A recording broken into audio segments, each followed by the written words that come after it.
A very warm good morning to one and all present here. I, Dr. Shantini Banerjee, on behalf of the Research and Development Cell of Amity University, Jharkhand, welcome respected Director Engineering Dr. Vikash Mishra sir, and a very warm welcome to our guest of honor and keynote speaker of this session, Professor Dr. Uday Mishra sir, Professor and Dean Faculty of Humanities, TM Bhagalpur University. To the 5-day faculty development program on recent trends and challenges in research organized by Amity Center of Excellence for Research under R&D Cell of Amity University, Jharkhand. I also heartily welcome the executive members of the FDP, Dr. Jaita Chattopadhyay ma'am, Assistant Director R&D, and Dr. Shomen Kandrar sir, Associate Professor, Amity School of Engineering and Technology, FDP Coordinator, Dr. Dhananjay Pandey sir, Assistant Professor R&D and President Institutions Innovation Council, FDP Convener Dr. Amit Kumar Datta sir, Associate Professor and Head of the Department, Amity Institute of Biotechnology, all esteemed Head of Institutions, Head of Departments, Program Leaders, Faculty Members, and all academicians and scholars who have joined us from all over India to this valedictory session of the 5-day FDP. I now request respected Director Engineering Dr. Vikash Mishra sir and Dr. Jaita Chattopadhyay ma'am to kindly felicitate our guest of honor, Professor Dr. Uday Mishra sir, with a token of gratitude.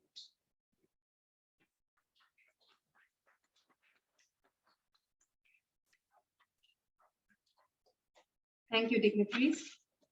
The last 4 days of the FDP were an enriching experience for all of us. To share a brief report of the last 4 days, I would invite an executive member of the FDP, Dr. Shomen Kandrar sir, on the podium.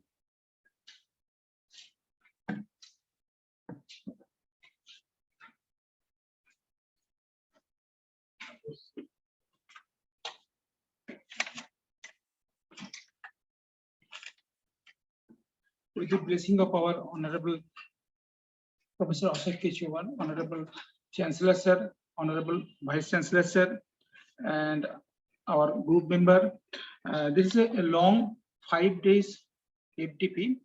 From the galaxy of professors, scientists we have invited from various domains. I think we have enjoyed lots of things and we have learned lots of things from there. First things we have invited Professor PK Singh, which is Agriculture University. In that area, we have pointed out lots of collaboration, lots of different area where they are working and they are lagging. They can collaborate with us in Jharkhand or and other agriculture institute like institute in Tamil Nadu, Karnal, lots of things we have discussed, and we have seen lots of scopes over there.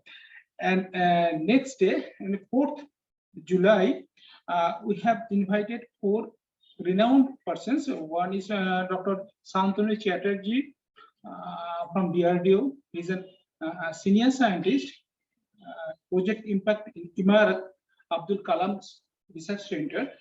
He is the data science and cyber security expert for Government of India. He has lots of projects. And second person is the Professor Amit Bhattacharya, Chief Scientist, CSIR, Bhavnagar. And another is Professor Arindam Datta from IIT Mumbai, from Chemistry Department. First, Professor Santanu Chatterjee have addressed how we can secure the data. I can take from that slide one of the recent problem we have seen, that is a conflict between Israel and Iran. Iran have cyber attack in Israel to collapse their water processing plant. You know very well, Israel have lagging lots of water problem. They're not drinking water. Now what? People are working data analysis, the security. That security challenge trade, DRDO also working to work on these types of. See here in the power grid systems, lots of problem we have seen here. The China is trying to collapse. Already Mumbai have suffering these types of attack, cyber attack. Lots of openings is there. Due to lack of time, we have already told me over telephone that we will try to overcome address this problem. This is open problem. Lots of challenge they have addressed. Professor Amit Bhattacharya, particularly, he have discussed lots of things about the good paper writing. What is it? Basic word searching, for example, good sentence framing, phrase, proper word, what will be appropriate on that area. Different domain we have discussed. Lots of things we have learned from there. And another important things we have noticed that we people are, when they're writing the paper, lots of researcher here in offline, online, we have seen lots of word we are missing, accent, accept, these types of things have minor mistakes we have addressed.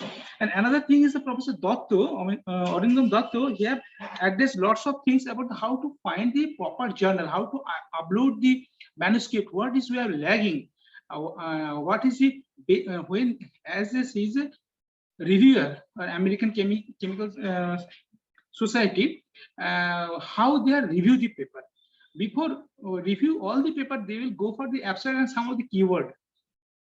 This is a very essential. He has addressed lots of things. Now we have learned lots of things from that area. Another is that the next day, 5th July, Professor Udip Paik from IIT Bhubaneswar, IIT BHU, he have presented his lecture from Israel. Now, what we have seen, he have addressed lots of things for project proposal, project writing, for funding agency. In details, he have discussed and presenting is very good lecture. Another thing is that on the 6th July, we have learned lots of things from Professor Sikand Rath from CSL Lab, Central Drug Research Institute, CSL Lab. In his lecture, real types of problem, he have discussed about the drug discovery and his development of the pharmaceutical challenge and opportunities. In that area, I am from computer science background. I am asking lots of questions during that session. Particularly, what is happening in the data handling? They are handling data. We are handling data. Real data, they have real challenge. Real data they are handling. Now, when I ask you a question for false accept, false reject, when you are human trial, before human trial, that's the animal trials. He's telling, describe this thing very in short nutshell, how to overcome this area. That's the problem. False accept, false reject. This is very crucial. During COVID time, we have all facing these types of before human trial. And another lecture we have getting from Professor Faisal from Rani Chinnamma University in Karnataka. He have addressed lots of patent filing, because when we are doing some research, some result we are getting. When we go to patent filing, how to write the patent, how to filing the patent, what is the copyright, how can retain our copyright. Lots of things have covered. I think we have learned lots of things from that eminent speaker. And next, Professor Uday Kumar Mishra, Professor, next speaker, he will also enlighten us with his remarkable speech. Okay, I think lots of things we'll learn from him, and we'll enlighten ourselves from their speech. Thank you all for attending this seminar. And next time, I suppose when we are arranging these types of lecture, all people will be attending. Those people are in online or offline mode, because there is two types of mode we are using, hybrid mode, actually online and offline. Thank you for attending these types of FDP, and I think lots of things intake from here, particularly from the research domain. Those people are working with that. Lots of open problems, challenging, how we are facing, how to overcome. Lots of tools they have discussed. Lots of tools they have discussed. I think we have increased our research capability. Thanks to you all for attending this lecture. Thank you, sir. Welcome. Thank you so much, sir. I would now humbly request respected Director Engineering to kindly share his wise thoughts with us.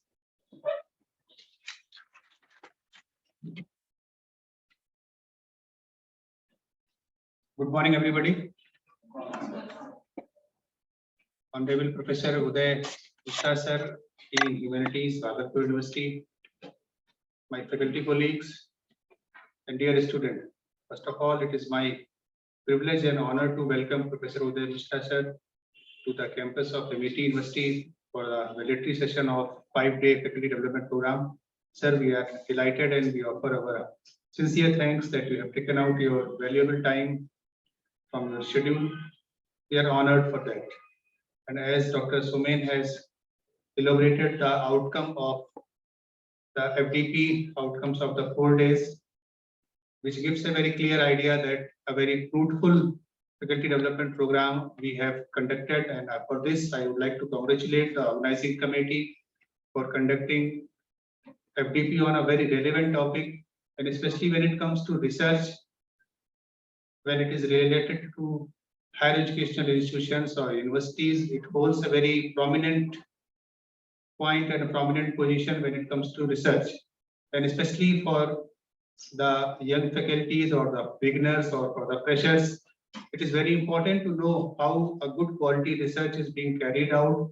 I'm very much sure the deliberation which has taken over here must have given them an insight, learning path to carry out how to conduct a good research. And obviously, as the research that is taken as a more important when it is contributing to the society.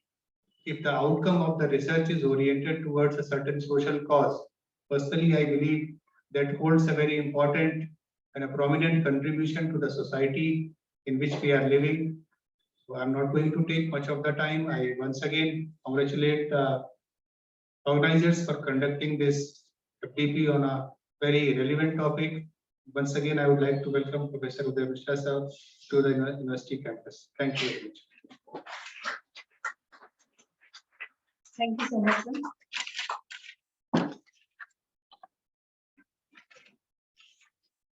It is a matter of honor and privilege to get the opportunity to introduce such an illustrious academician like Professor Dr. Uday Kumar Mishra sir to the House. Dr. Mishra is Professor, University Department of English and Dean, Faculty of Humanities, TM, Bhagalpur University. Dr. Mishra completed his Master's in English with specialization in linguistics in 1981 and his PhD in 1987 from Bhagalpur University. He has been teaching in Bhagalpur University for the last 39 years now. He has also taught in Ellen Mithila University for 1 year.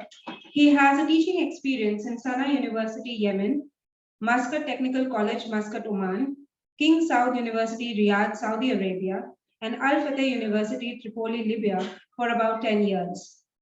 He has, to his credit, a number of research papers in national and international journals. Dr. Mishra is guiding 12 PhD scholars researching in the areas of literature and linguistics. His areas of specialization are contemporary criticism, applied linguistics, and research methodology. He has published 3 books, Tsunami, a collection of Hindi poems, Chalte Rahe Hum, a collection of poems in Hindi published in 2022, and Research Methodology, a course book published in 2023.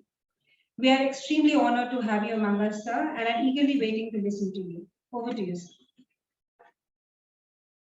Good morning, everybody. It's my pleasure to be here and addressing the young researchers, the teachers, all of, I don't know, belonging to the MIT University only or other university. That's not my, anyway. Most of you are here for this section. I'm in the faculty development program, which has been organized here. And as I came to know, this is the valedictory section, the last session of this 5-day program.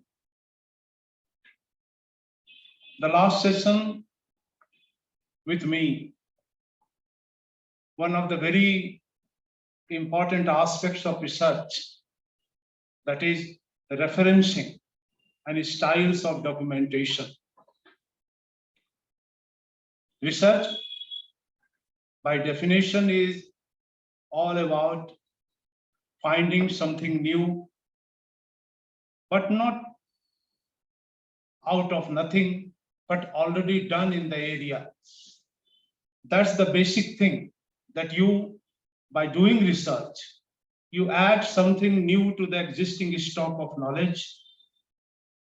And what you add is not from your own, but something based on earlier works.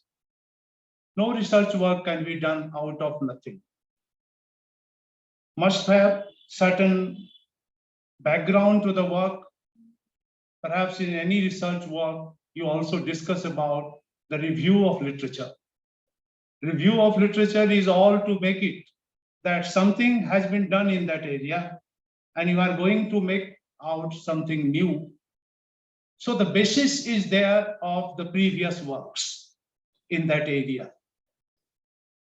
Anything that you create of your own, out of imagination, out of your ability to create something, is not required in research. A creative writing, as she mentioned about my poems collection. So as a poet in that way, I have seen that I have created something without any background of that. Sheer experience and emotions that I have gathered something in the form of facts and ideas presented in poetry. Creative writings don't need any previous knowledge or previous records of anything. A research is not a creative writing. Creative in a sense that you generate ideas on the basis of the ideas already discussed. Yeah, that's your creativity, but not like any piece of literature that you write, either novel or a drama or a piece of poetry. That's a very important aspect of research. And that's why we say research is a scientific exercise. Scientifically, logically, we analyze the ideas and present something new. Now, research, when done, what is important is the previous information or the facts or the evidences that you have collected. Primarily, we know from the term data collection. From different sources of information, you collect data and then you gather it and present it in a logical manner. So data that you collect is not unfounded, and that's termed as documentation. We document information and we reference it, and that's why referencing and documentation are the two terms used when you give the idea behind the sources that you have used or collected. So sources of information are supposed to be given in a manner that is already accepted all over the world in the area of research, in the discipline that we call research methodology. So research methodology is a branch which talks about the methods of research, yes, fine. Methods of data collection, fine. And all other analysis of data, other parts of things. But what I am going to discuss today is about particularly referencing and styles of documentation in research, a required skill for researchers. Yes, it is a skill. Normally, researchers sometimes fail to justify in documenting the facts. And once you fail to document the facts properly, perhaps you enter into the area of plagiarism. Because unless it is documented properly, the facts presented there, either they are the part of your work, or maybe if the facts is stolen from other sources, that will be termed as plagiarism. So both the things, documentation and plagiarism, are very much interrelated to be seen how much is plagiarism and how much the documentation done to avoid plagiarism. If you want to avoid plagiarism, you have to go for proper documentation of facts. That is required. So the documentation is important in that. Plagiarism, various kinds of plagiarism. I will also discuss at the end about different kinds of plagiarism, what you call falsification. That is called research misconduct. And research misconduct covers so many things, 4 or 5 things, that is falsification, plagiarism, fabrication. These are all some parts of research misconduct. I will discuss that also. Let's begin with the referencing. If I move to the next, referencing.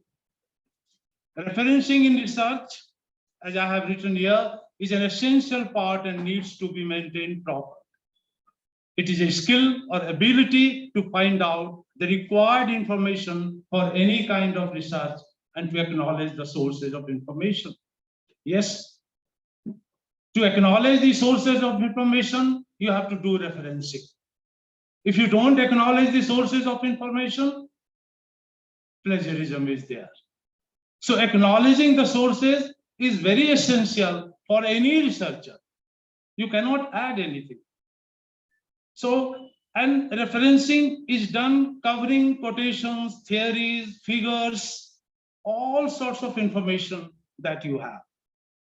And it can be information from the books, can be magazines or journals, or even the web pages. They provide the work authenticity. Yes, once you document the facts, once you reference the facts, it makes your work authentic. Otherwise, the authenticity of research is what we call denied. You have to accept that. Importance of referencing, I have given 4 points. Provide the work authenticity and logicality, give the reader an access to the sources of information, makes the work free from plagiarism. That's very vital thing about referencing. Upholds the spirits of research. Yes, research is your honesty and integrity to cover different data that you have collected. And that's very important in that way. There are 4 styles of documentation. There are others, but 4 are commonly known. MLA, Modern Language Association style, APA style, American Psychological Association, and CMS, Chicago Manual style. And 4th is Harvard referencing style. Of the 2, MLA and APA are most commonly used in researches. And MLA and APA are the 2 most commonly accepted forms of styles of documentation. And for your information, MLA is all followed under the subjects liberal arts and humanities, including translation studies. I'm not saying that, yes, it is just a preference. Already all over the world accepted style of documentation for the subjects under humanities and liberal arts and also translation studies. And next to this, APA style, American Psychological Association style. This is parenthetical citation style, yes, and this is for the subjects of social sciences and sciences, including linguistics. These are the subjects, all subjects of science and social sciences covered under APA style of documentation. That a researcher has to make distinction of the 2. If you have mathematics, if you have physics, chemistry, biology, other science subjects, you follow APA style of documentation. And if you have humanities subjects or literature, English, or subjects like other liberal arts, painting, philosophy, and all under that, including translation studies. This MLA style earlier was known as note citation style. By note citation style, we mean references are made in text, inside the text, and at the end in the form of bibliography. And in the form of bibliography, MLA nowadays termed as works cited. The term bibliography is no more used either in MLA style or APA style. MLA style, the term is works cited, and APA style, the term is references. References Earlier, MLA style was note citation style. You might have come across notes, either footnotes or endnotes. Footnotes means each and every page carries references at the end of the page. And these are all numbered. We call this superscript number. If in the second line, the reference comes, we write one, small one superscript above that. And then 2, 3, 4. If one page carries 4 references, at the end of the page, we say 1, 2, 3. And full details of references, name of the author, name of the work, page number, whatever maybe it is there. It is the footnote style. If you do not maintain footnote, you come to the end note.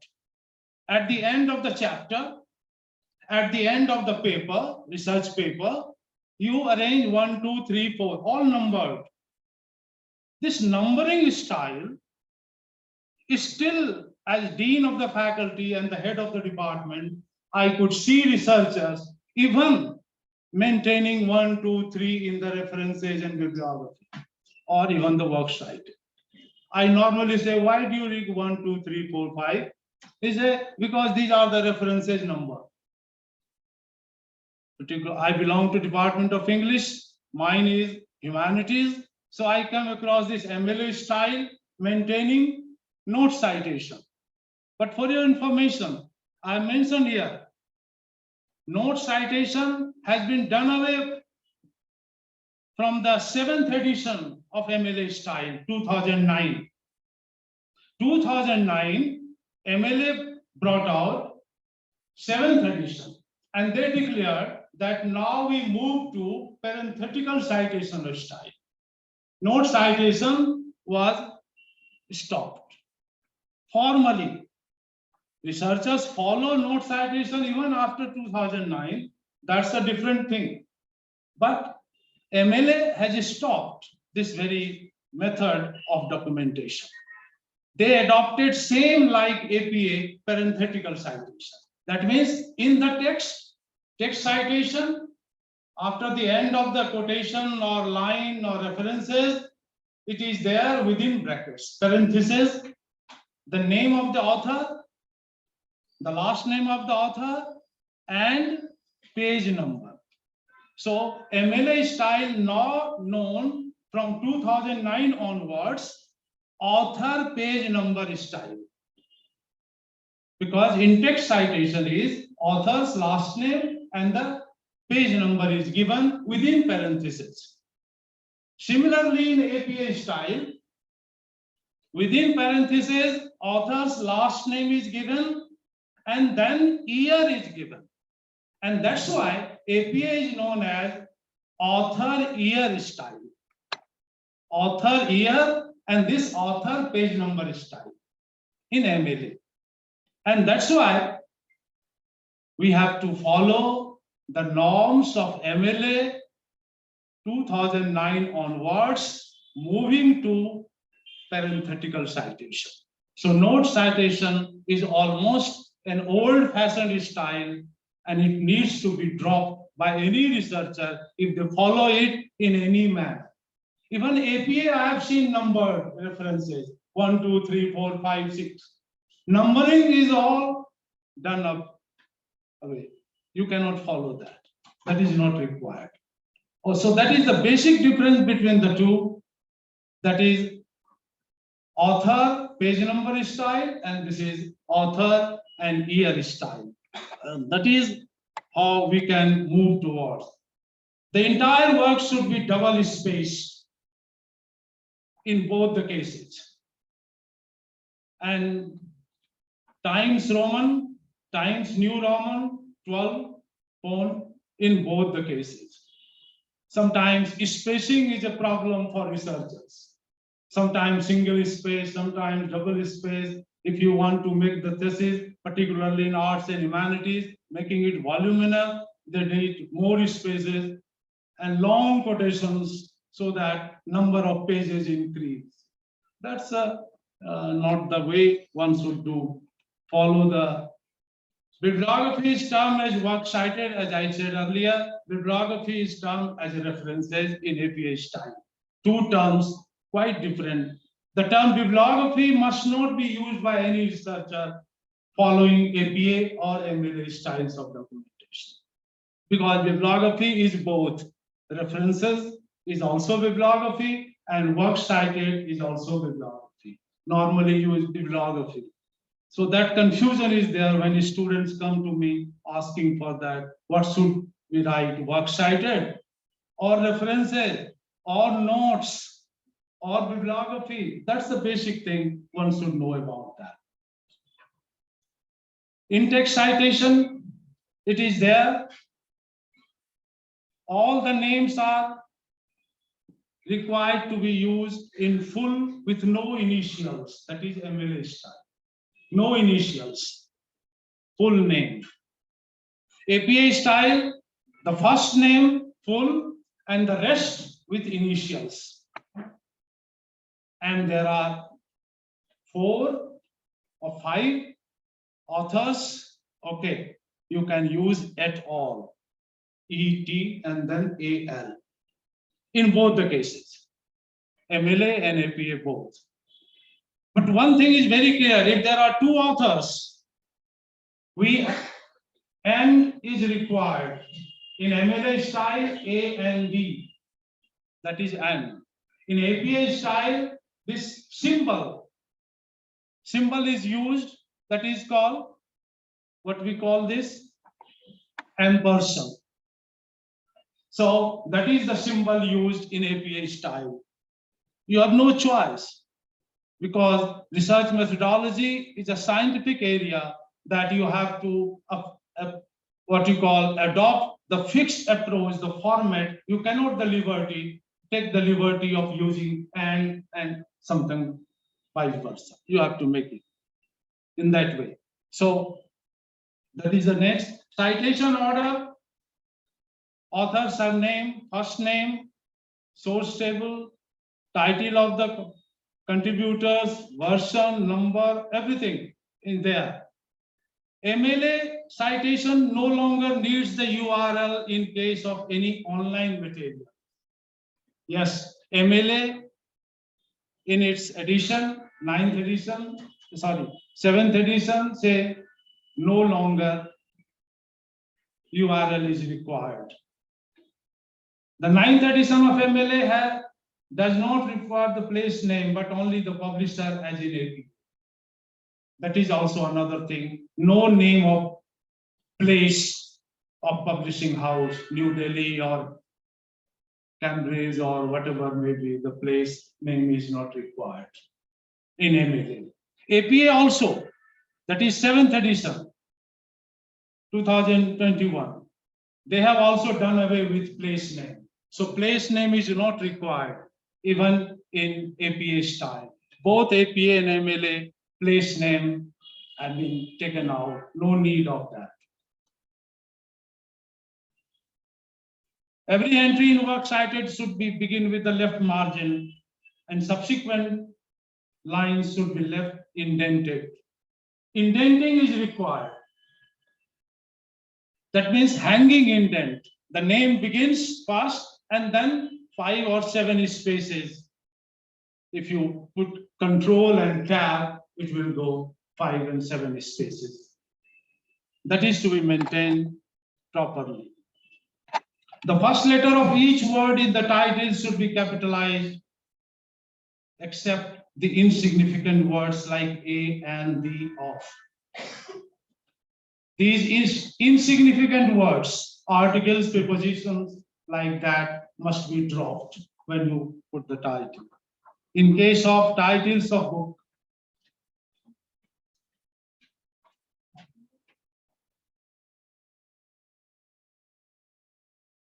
works with anonymous author, no author, the title should be mentioned first instead of the author, and the title of the work should be italicized. Works with anonymous author, the title should be moved on the position of the earlier followed by the publication date. If anonymous is written in the work, you write anonymous in place of the name. If it is not written, then only the title, no author name. Institutional authors, that is name of the institution as the author and then the name of the work. Multiple works by the same author. The entries should be alphabetically displayed as per the title of the books. And then for the subsequent entries, author's name must be replaced by 3 dashes. If you write Jones, okay, down another, the same author Jones, only 3 spaces, sorry, marks of dash. Multiple works by the same author here. Jones C, I have given this example, and John C again. Year-wise given A or B, arranged chronologically. So 99, if it is 99A, if it is again 99, then 99B. If it is 98, then it will come down later, 97, year-wise. So chronological arrangement is there. They are also in MLA chronological arrangement, but the name of the author is not mentioned, repeated, but only 3 dashes. That is, and in text citation, the title of the book, the shortened form is mentioned to differentiate between the works by the same author. In the shortened form, the title of the book in its shortened form is mentioned to differentiate between the works by the same author. The first word only shortened, and then journal, there is journal article, surname, initial of author, year, that is the arrangement, the name of the journal, author, and the name of the journal. Thesis, dissertation, also in the same manner, surname, first name, thesis title, again thesis, dissertation. APA, you have published and unpublished, you have to make it out whether the thesis is published or unpublished. If it is unpublished, you have to mention it. And then here in MLA style, you have surname, first name, thesis, that is source, institution name, year, and URL, you can mention it.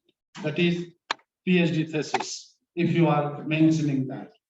And this is one work cited list. Work cited, I have given just an example of that, of all that I have mentioned earlier, that is there. This is work cited. And then the references, APA, American Psychological Association, references, you mentioned references only. And this is how hanging indent, the surname of the writer, and then the next line is indented. Indenting is done. That is there.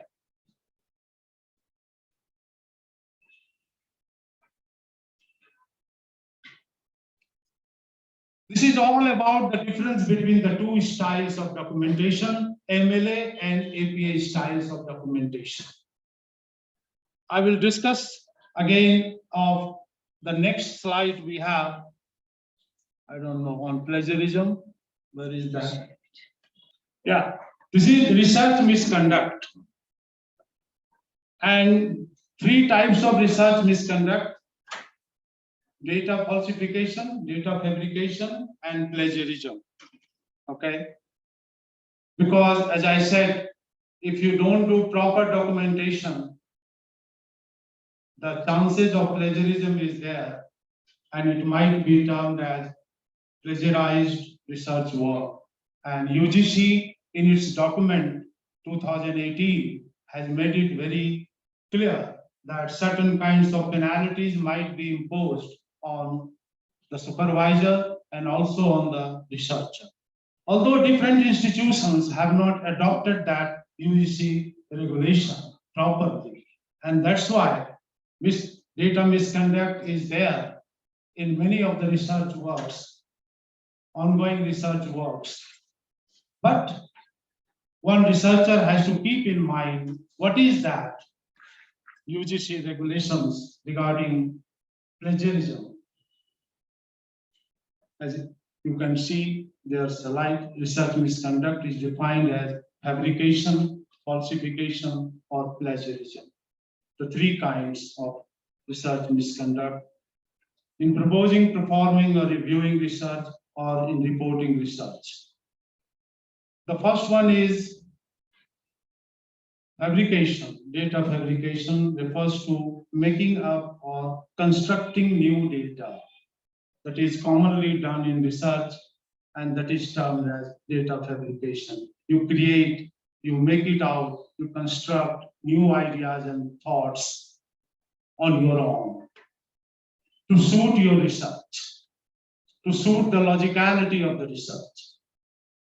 And data fabrication refers to manipulation or changing of the research data.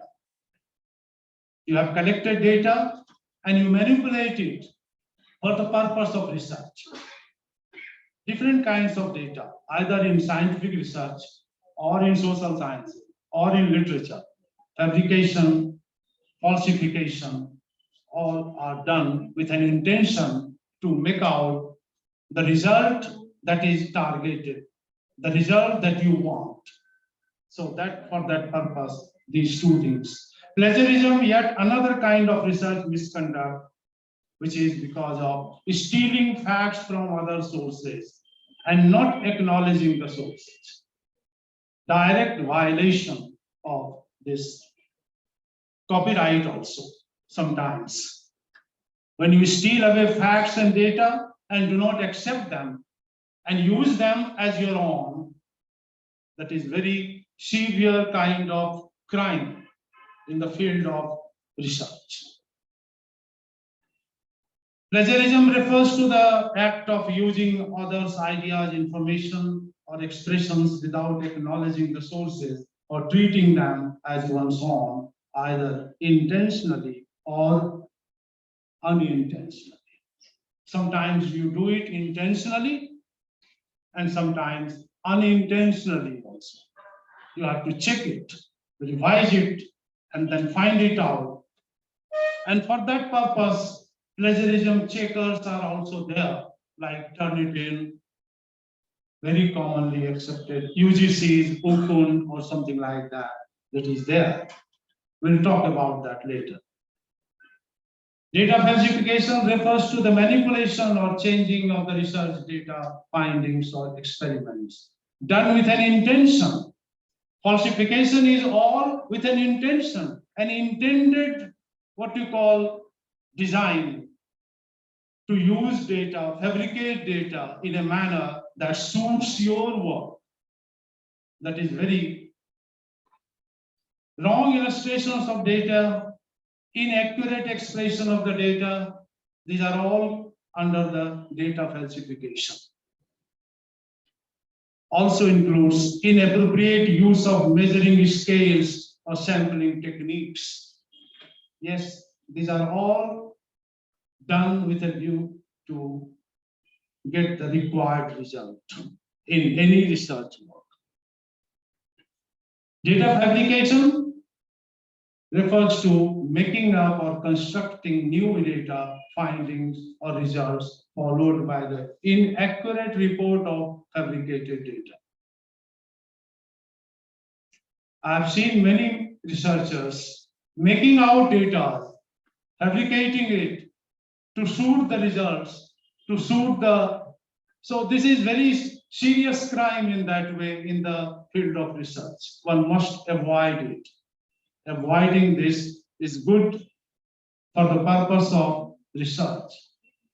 And this is done by reporting of never performed experiments or self-induced experiments.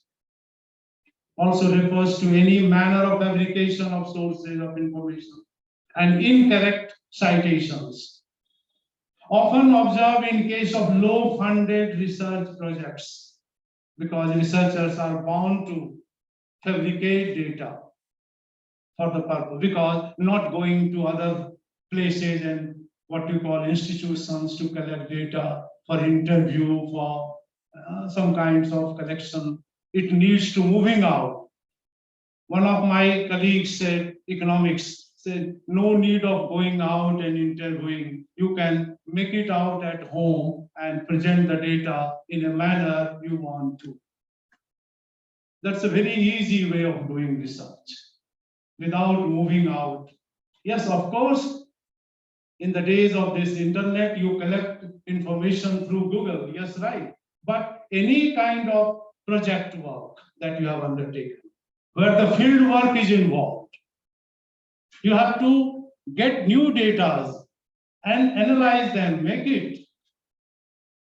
And so instead of taking so much of effort of going out, you do it at home, make it, and then present it in the form of your research.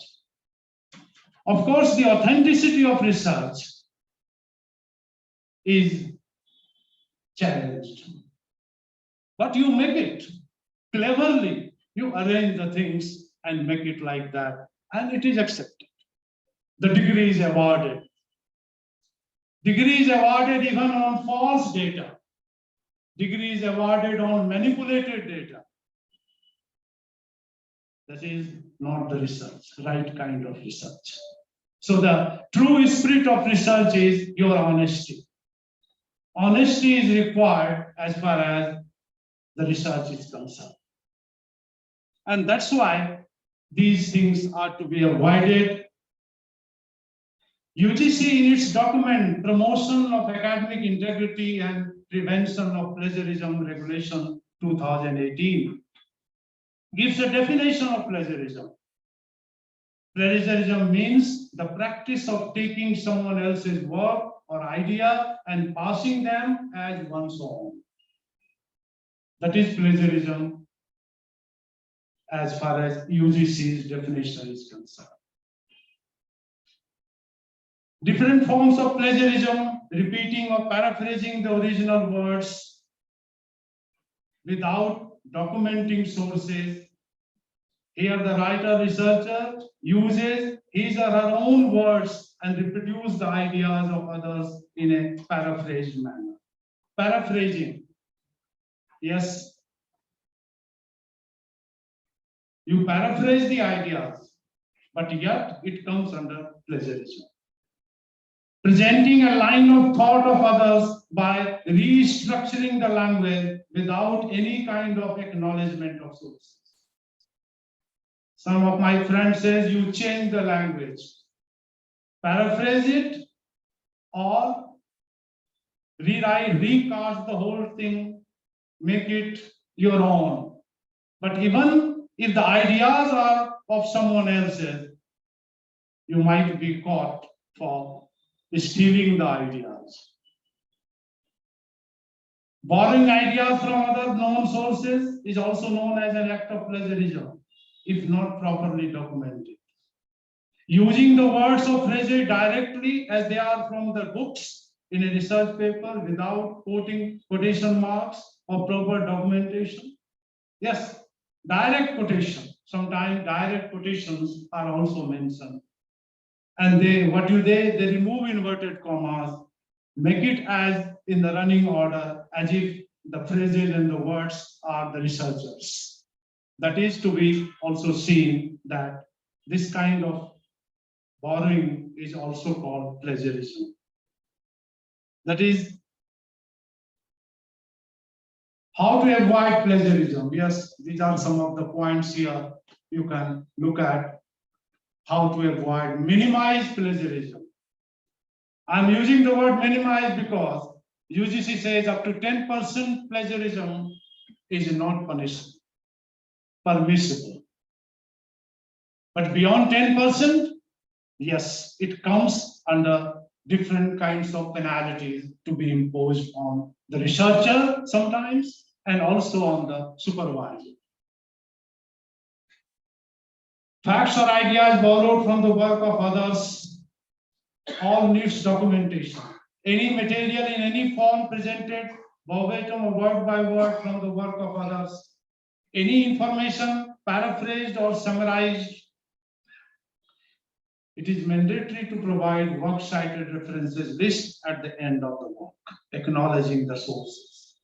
Yes, one of my friends in the Department of Hindi, he gave me a book, and he says it is a research book on Premchand. Yes, definitely. Inside the book, I could get many references. The critics who said something about Premchand. But the end, there was no bibliography. I mean, work cited, no, it was not there. I asked my friend, what kind of research is this? This is no need. I have mentioned the names of the writers and the critics inside the book. Okay, inside the book it is there. But you have to accept it in the form of bibliography or work site. Otherwise, I cannot accept that these are the lines taken from someone else. Where from? Where? What are the sources? So sources have to be mentioned. Without that, research is not proper as such. And this is use of various plagiarism checkers like Turnitin, Grammarly, 3-2 Quad. These are some of the softwares used for checking the percentage of plagiarism in your work. That must be done. UEC in its document Promotion of Academic Integrity and Prevention of Plagiarism in Higher Education Institutions Regulation has laid down certain norms for the promotion of academic integrity and prevention of misconduct, including plagiarism in academic writing among students. As per UGC regulations, you can look at up to 10% plagiarism is counted as minor similarities. And there is no penalty imposed.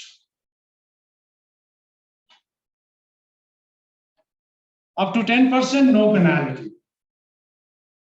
Above 10% to 40%, withdrawal of manuscript.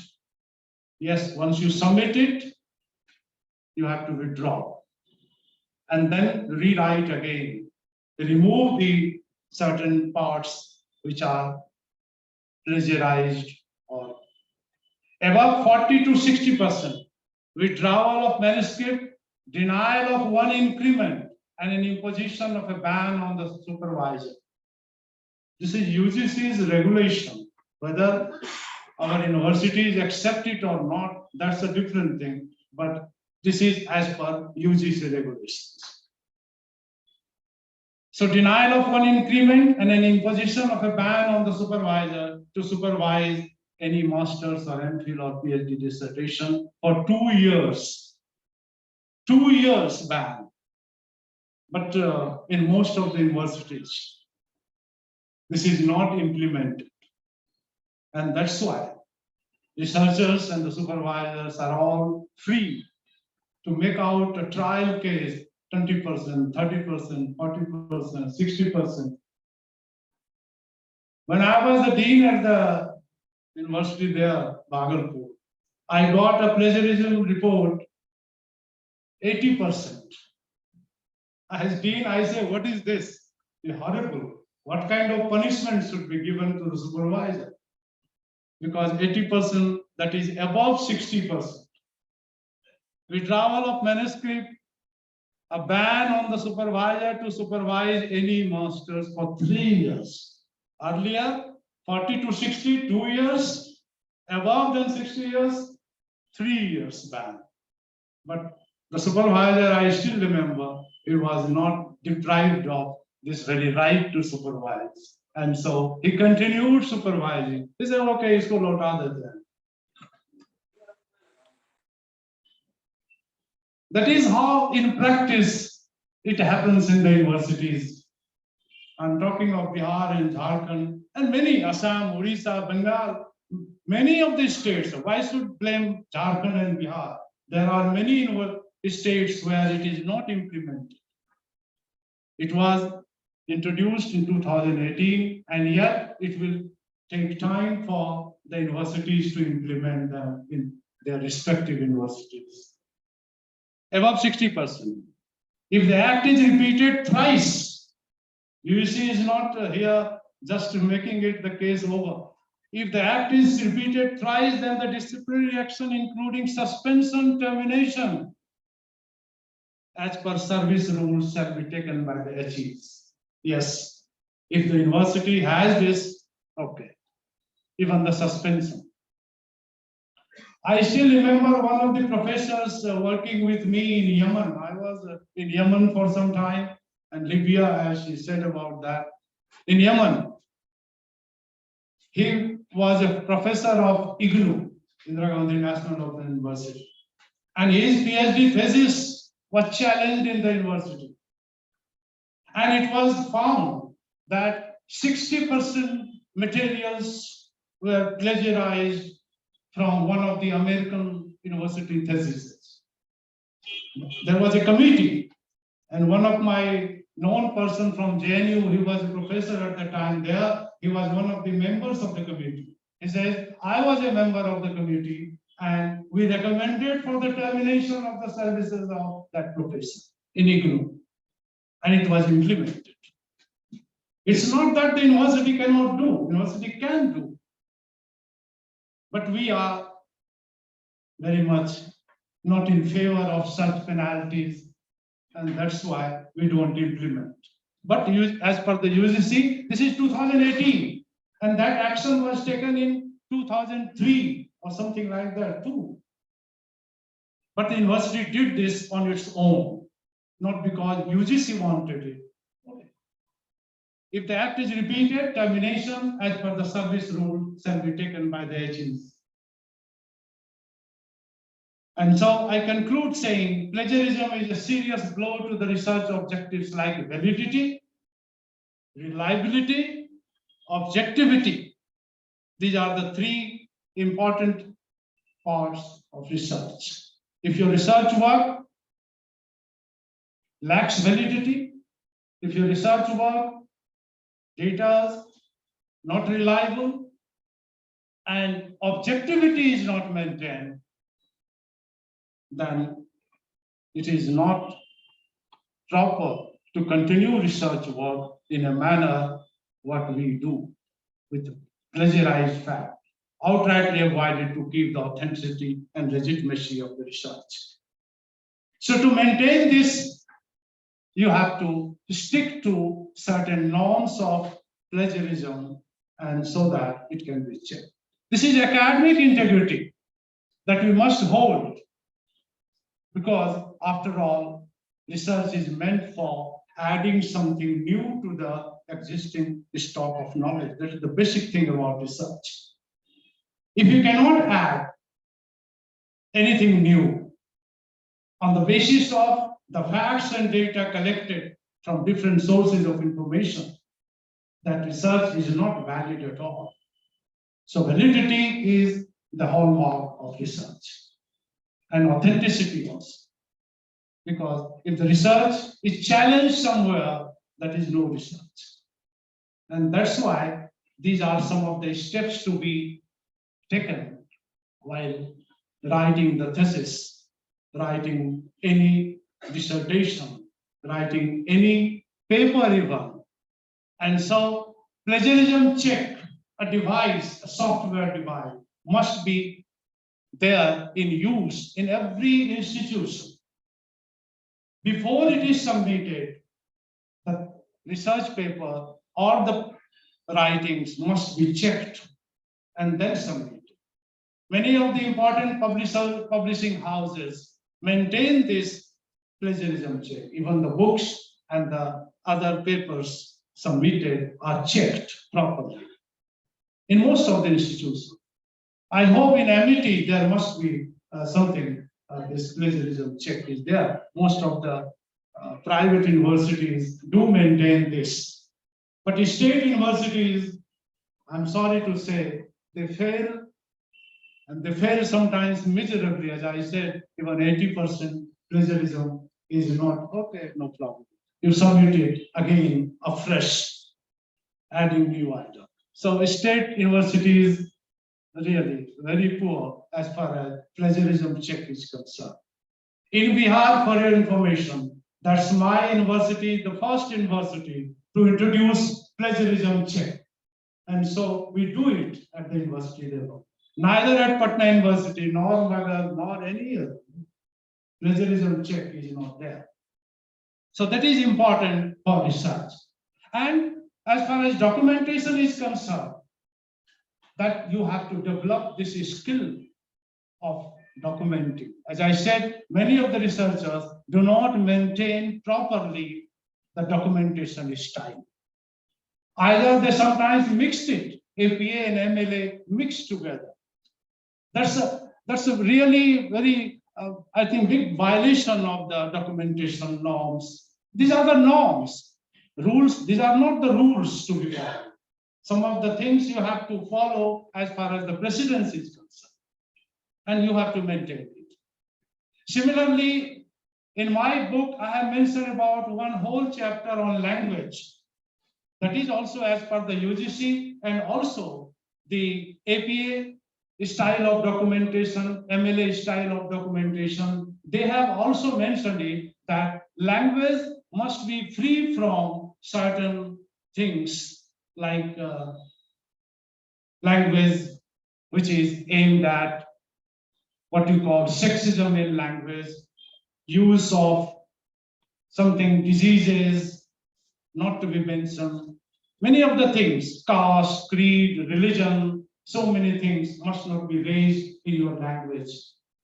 So language also independent of any personal or subjective remarks, because subjectivism in research should be minimized, even at the level of language. Language should be impersonal.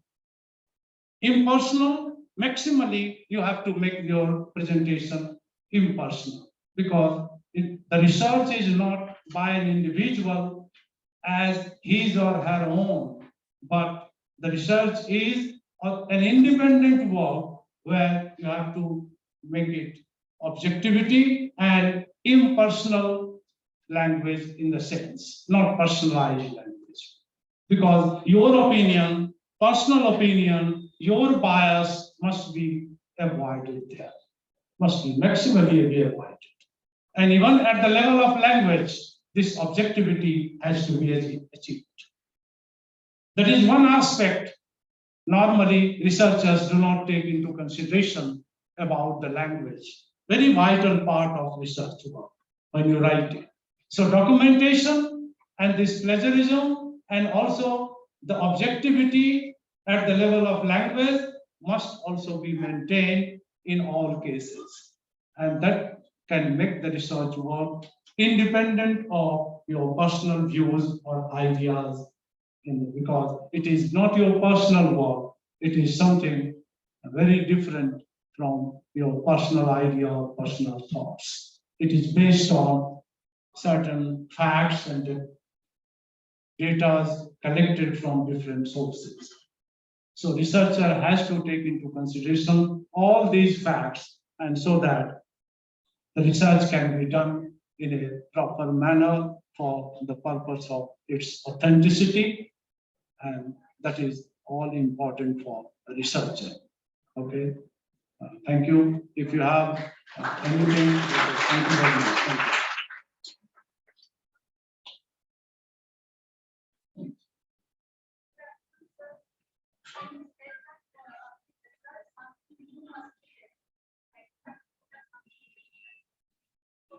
Can you give?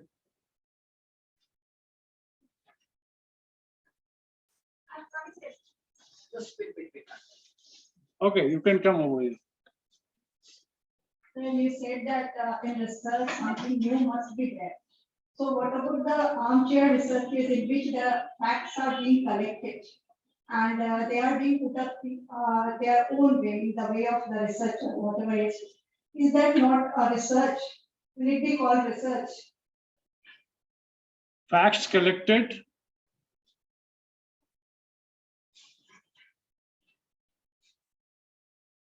If it's your own facts, facts from different sources, yes, fine, that is research. And documenting the sources, acknowledging the sources. Your views and opinions, okay, are most welcome, but not your personal views about ideology, about any what you call thing that you are biased of. That must be avoided. Okay, that is the only concern of that is subjectivity. When you are biased about your analysis because of certain things, personal, that must be avoided. So whatever conclusion is made on the basis of the facts collected. Thank you.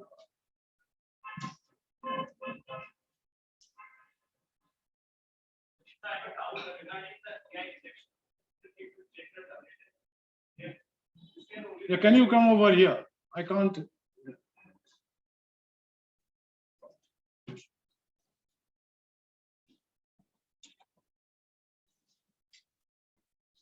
So I have a doubt with the access of the Turnitin tool. Like if you see this year only, they have provided the AI detection tool. But while checking the paper, the permissible evidence it should be more than 10%. But in the Turnitin page only, they stated that there would be a kind of a brief about the.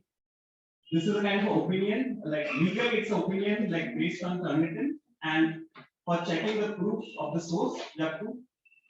Turnitin is a software used for checking plagiarism, the percentage of plagiarism, but not officially recommended by the UGC. But many of the institutions, the central universities, IITs, they have adopted this Turnitin because that is considered to be a very good software for checking plagiarism compared to other softwares. But UGC has recommended a free Urkund that is free. But Turnitin costs money for institutions, though it is highly recommended by the universities all over the world. But sir, we can't detect the chat GPT or quill bot that what AI goes at. But for that, we like this year only the Turnitin introduced that AI detection. But they are not kind of putting any kind of clarification whether they are legally permitting it or not. So that kind of issue. That is all depends, whether Turnitin is recommended in an institution or not. That is the point. Then the delay lawsuit public like that's all been filed in the European Commission. But that is in use, so there is no problem in that. But so when the same paper is checked in Udkund, if we get 0%, Turnitin shows us. Yeah, I have come across that there is a difference between the two checkers. So It's not 5% error, it's an Udkund report. Sir, I authenticate giving more. I authenticate giving very good software. But that is compared to Urkund and others. yeah, that kind of complaint is there in our university also.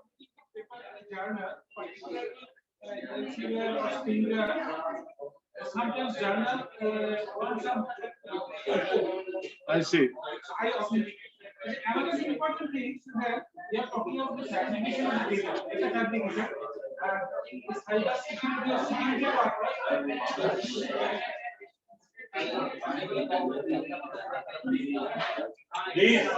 Please.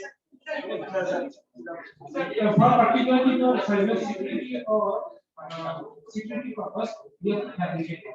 For example, when you capture the page, one page only one time start getting, and in the database this page is there. This part I am not getting. Now you have to generate this portion of data. But different types of mathematical analysis is there, or I have to develop the algorithms. Now fabrication is required. Now how much is permissible? This is a very crucial part, particularly for data validation or for example target location. I have target for any particular point. 85% it is getting. Remaining portion of this recommendation I have reviewed. Lots of polynomial parties coming. One is optimize the available data. In that case, I have communicated data, generate data. That fabrication is that much fabrication. Yeah, it is very difficult to say that.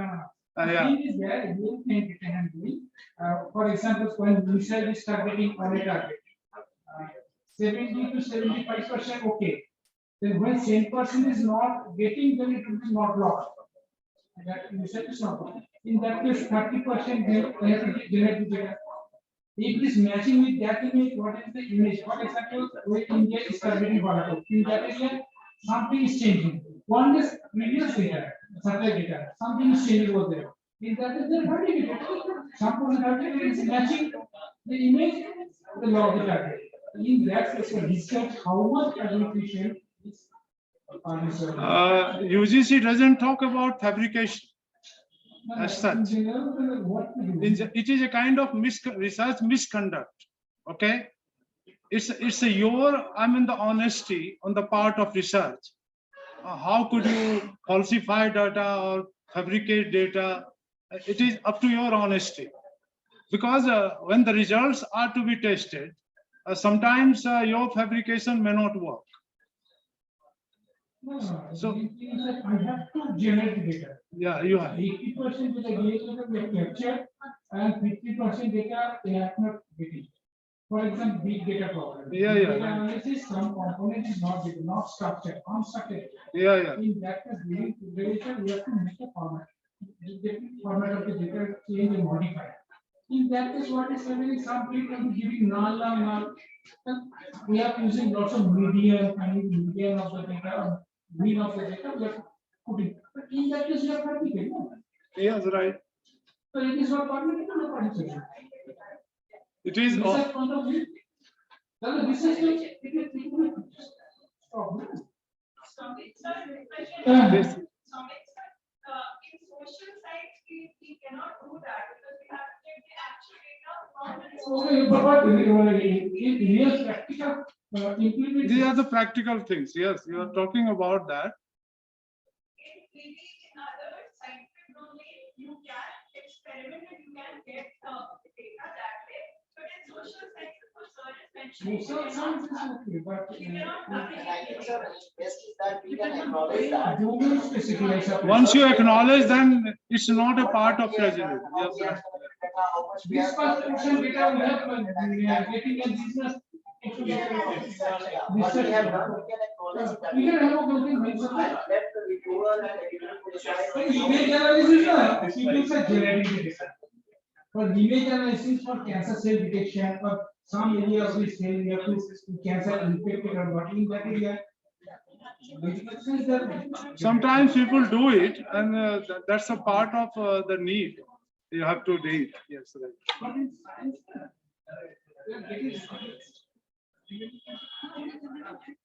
Actually, as per UGC rules, it is about plagiarism. Okay, fabrication or falsification. These are all under the research misconduct. Plagiarism is also under the research misconduct. But for plagiarism, UGC has laid down certain norms: 10%, 10 to 40%. For falsification and fabrication, perhaps UGC has not come out with certain norms. This is the problem, because these three are different. Plagiarism is direct stealing the facts and not acknowledging the sources. But falsification and fabrication are all inside the data analysis or something during which you collected data, you created data. Yes, people do it, but UGC has yet to come out with certain norms regarding falsification and fabrication. That is what I understand. Not clear rules for that. So it is all up to your honesty and integrity how to do research. Researchers' integrity, I mean, yes, researchers' integrity and honesty. That is all. After all, it is personal honesty that matters. But when it is caught, then it is a matter of the impropriety, whether it is proper or not. That's all. Thank you. Thank you very much. Thank you for listening. Whatever I could make it out, okay. That is all for initiating the discussion. That is what. Okay, thank you.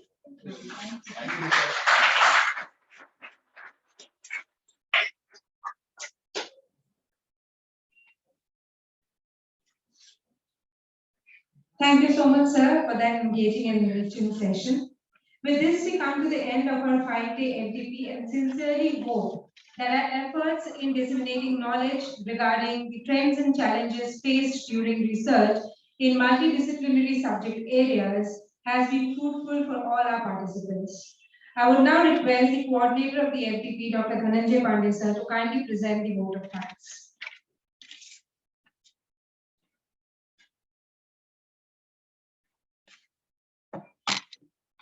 Thank you, ma'am. It's my privilege to present vote of thanks for this 5 days long FDP program.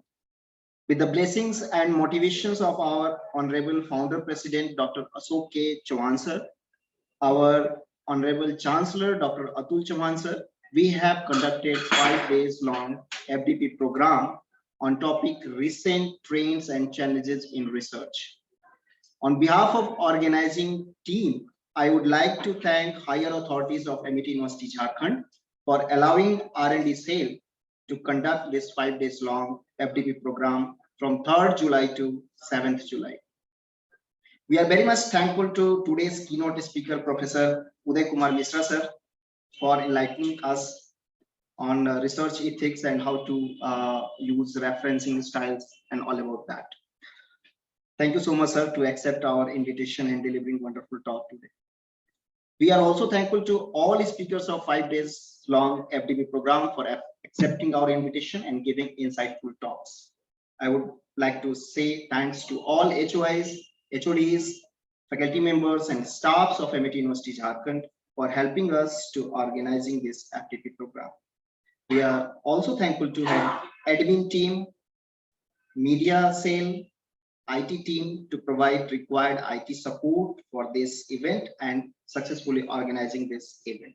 Once again, thank you all. Thank you all.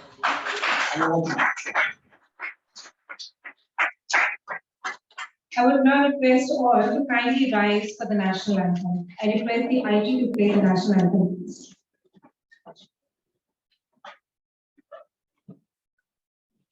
Jana Gana मन अधिनायक जय हे भारत भाग्य विधाता पंजाब सिंध गुजरात मराठा द्राविड उत्कल बंगा विंध्य हिमाचल यमुना गंगा उच्चल जलधि तरंगा तव शुभ नामे जागे तव शुभ आशीष मांगे गाहे तव जय गाथा जन गण मंगलदायक जय हे भारत भाग्य विधाता जय हे जय हे जय हे जय जय जय जय हे